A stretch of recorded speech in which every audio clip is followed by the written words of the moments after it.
आज मी तुम्हाला आमच्या घराजवळ असले जे परस बाग आहे ती तुम्हाला दाखवतोय। हे आंब्याचं झाड आहे आपलं।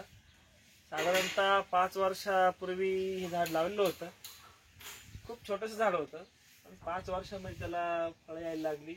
यंदाच्या वर्षी त्याचे आपण फळं घेतलेले, एकदम छान फळं आली होती आणि चविष्ट फळं आहे याचे। त्याच्यानंतर तुम्हाला दाखवतो मी इकडं लिंबाचं झाड आहे, निमोनिक झाड। याला जवळपास 4 वर्ष पूर्ण झालेली आहे आणि पहिले 2-3 वर्ष त्याला फळच नव्हते आले। मग मला असं वाटलं की याला फळ येतं की नाही, पण नंतर 4 वर्ष कंप्लीट झाल्यानंतर त्याला लिंबाची लिंब यायला लागली। तुफान लिंबाचा बार आला, इतके प्रचंड प्रमाणात लिंब आलेले तुम्हाला दाखवतो बघा। मी इकडं या ठिकाणी तुम्हाला दिसतंय चांगल्या प्रकारे लिंब आलेले, इकडं मोठमोठे चांगले बार लागले। आणि आपण दरवर्षी थोडंफार प्रमाणात हळद पण लावत असतो। हळदीचे जे कंद असतात हे तयार झाल्यानंतर परत आपण काय करतो, पाऊस पडायच्या आधी जमिनीमध्ये ते एकदा लावून ठेवले की पाऊस आल्यानंतर ते कंटिन्यू वाढतात आणि नंतर त्याला बघायची तर गरज नाही राहत, आपोआप मोठे होतात ते झाडं। आणि नंतर परत त्याला खाली अशा पद्धतीने तुम्हाला दाखवतो मी। आता हे हळदीचे कंद इतके प्रमाणात मोठे झालेले आणि आपण यंदा जे आंबे आले होते झाडाला त्याचे कोय टाकून परत नवीन झाडं पण तयार केले, रोप। त्यानंतर तुम्हाला दाखवतो मी आता पेरूचं झाड। हे आमचं पेरूचं झाड, साधारणतः हे पेरूचं झाड लावून 2 वर्ष झाले असतील। त्याच्यानंतर तुम्हाला मी एक निमोनिक झाड दाखवतोय छोटंसं। हे एक निमोनिक झाड तयार झालंय, हे साधारणतः 1 वर्षाचं असेल आणि याच्यामध्ये फक्त जे वांगे झाड लावलंय, हे वांगे झाड याला जवळपास आता 1.5-1 वर्ष झालं असतं। आता थोडेसे तर रोगट पडले याच्यावरती, एवढे खास नाही आता वांगी, आणि याला चांगले वांगे नाही आले। त्याच्यानंतर तुम्हाला मी दाखवतो अजून आपल्या परस बागेमध्ये हे पण हळदीचे रोपटे, झेंडूचं झाड आहे, टोमॅटो आहे आणि पपईचे हे रोप पण तयार झाले। आणि इथं चांगल्या मोठ्या प्रमाणात पपई झाड तयार झाले आणि याला चांगल्या प्रकारे पपईचा बहार पण लागलेला आहे। त्यानंतर ही एक पेरूची झाड आहे, लाल पेरू। हे थोडं याची व्हरायटी वेगळी आहे त्या पेरूच्या झाडापेक्षा, हा पिंक पेरू आहे। त्याच्यानंतर इथे एक आळूची झाड लावली, आळूचे कंद म्हणून आपण त्याला। आळूचे कंद हे एक वेगळा प्रकार आहे आळूचा, जे आपण साधारणतः गावठी आळू जे म्हणतो ते नाही, हे वेगळे आळू आहे थोडेसे। याची पानांची डिझाईन पण तुम्हाला वेगळी दिसते। त्यानंतर आपण बघूया नागवेल।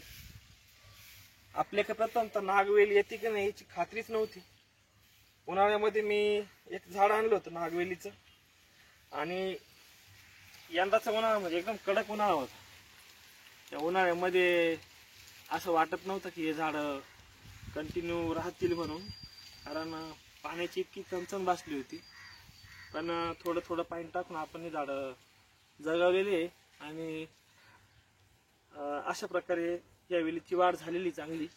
त्याच्यानंतर इथं आपण एक वेल लावलाय, हा चक्कीचा वेल आहे, अतिशय छान प्रकारे याला चक्क्या लागले। या ठिकाणी तुम्हाला दाखवतोय, इकडं चक्की आहे, बघू शकता आपण। त्याच्यानंतर हे पेरूचं झाड आहे, याला पण थोडंसं याच्यावर रोगट आलेलं आहे, परंतु हे झाड पण चांगले पेरू देतं। मागच्या वर्षी याला खूप चांगले पेरू लागले होते, यंदा बी लागले, पण थोडंसं या झाडावर रोगट आलेलं आहे। आणि हे आपलं बागेतलं चिकूचं झाड, हे खूप जुनं झाड आहे, याला कमीत कमी 6 ते 7 वर्ष झाले असतील। हे आपल्याला विद्यार्थ्यांनी भेट म्हणून दिलेलं होतं। आधी हे दुसऱ्या ठिकाणी लावलं होतं, पण ती 3-4 वर्ष त्याची वाढच झाली नव्हती। नंतर जागा बदलून लावली तर त्याला चांगली वाढ झाली आणि त्याच्यानंतर त्याला चिकू पण लागले। या ठिकाणी तुम्हाला चिकू दाखवतो, हे बघा या ठिकाणी याला चिकू पण लागलंय। आणि हे नारळाचं झाड आपलं, हे आपल्याला 5 वर्ष लागले, हे नारळाचं झाड दिसतंय आपल्याला। अतिशय चांगली उंची झालेली आहे आणि आता याला नारळ बघू कधी लागतील, पण अतिशय चांगली त्याची उंची आता झालेली बनलेली चांगली प्रकारे. त्याच्यानंतर हा वालाचा वेल आहे, इथं आपल्याला वालाची शेंगा दिसते, छान आहे.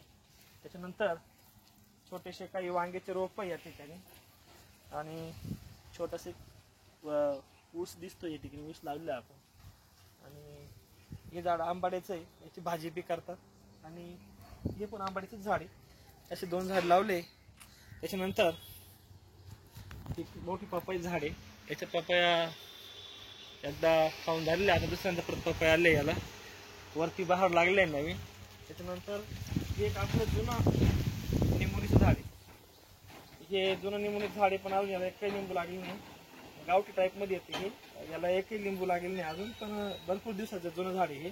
त्याच्यानंतर इथं हे दिसतंय, हे झाड ओळखा कसलं आहे, हे झाड खजुरीचं झाड आहे. हे झाडाला कमी जास्त आता 5-1 वर्ष झाले असतील. काटेरी वनस्पती आहे, याला पाणी बी कमी लागतं, पण याची वाढ अजून तशी पाहिजे अशी झालेली नाही आहे. त्याच्यानंतर हे आपले गावठी आळू, आता हे आळू भरपूर वाढले होते, आता आळूचे पानं काढलेली याच्यातली. त्याच्यानंतर हे शेपूचे शेपू आहे, शेपूची आपली भाजी या ठिकाणी. त्याच्यानंतर अतिशय छान प्रकारे भुईमुगाचे 4-5 झाडं आहे, भुईमुग पण लागलेलं आहे, एकदम छान आहे. त्यानंतर इथं मिरची आहे, अतिशय छान मिरची आले. कोणत्या प्रकारची फवारणी न करता आपण सेंद्रिय शेती म्हणतो त्या पद्धतीनं हे सगळं झाडे वनस्पती आले या ठिकाणी. त्यानंतर इथं पपयांचे रोप आहे. त्याच्यानंतर इथलं हे पपयांचेच रोप आहे. इकडं बघा, हा आहे गवती चहा. आपण सकाळी चहा घेतो ना, तर चहाला स्वाद येण्यासाठी आपण गवती चहाचा वापर करतो, आयुर्वेदिक आहे. त्याच्यानंतर हे आहे पालक, हे पालकाचं भाजीचं झाड. त्याच्यानंतर सर्वांना माहिती आहे, याला आपण काय बोलतो, कृष्ण कमळ. मागच्या 5-6 महिन्यापूर्वी हा कृष्ण कमळाचा वेल आपण लावला होता, वाढ चांगल्या प्रकारे झाली, पण थोडं त्याच्यात आता रोपटा आलेलं आहे, हरकत नाही. आता इथून पुढे त्याला फुल लागायला सुरुवात होईल. त्यानंतर इथं हे आहे पारिजातक. पारिजातकाला खूप वाढ असते, दरवर्षी आपण हे पालावायचं कमी करत असतो. आता पण प्रकारे चांगल्या प्रकारे त्याला फुल लागले, त्या बाजूने फुलं भरपूर आहे. आणि हा आहे आपला जाईचा वेल, अजून हा छोटा आहे, पण होईल त्याची वाढ आता. त्याच्यानंतर हा आपला त्याला आपण काय बोलतो, ब्रह्मकमळ. ब्रह्मकमळ अतिशय छान प्रकारे वाढले, यंदा त्याला 1-2 फुल लागलेलं होतं, आता अजून लागतील त्याला फुलं. असे भरपूर काही आपण झाड लावले आहे. इकडे एक शोचं झाड आहे आपण लावलं, इकडं 4-5 नारळाची झाडं बाहेर, 1-2 आंब्याची झाडं आहेत पुढे आपल्या घरासमोर.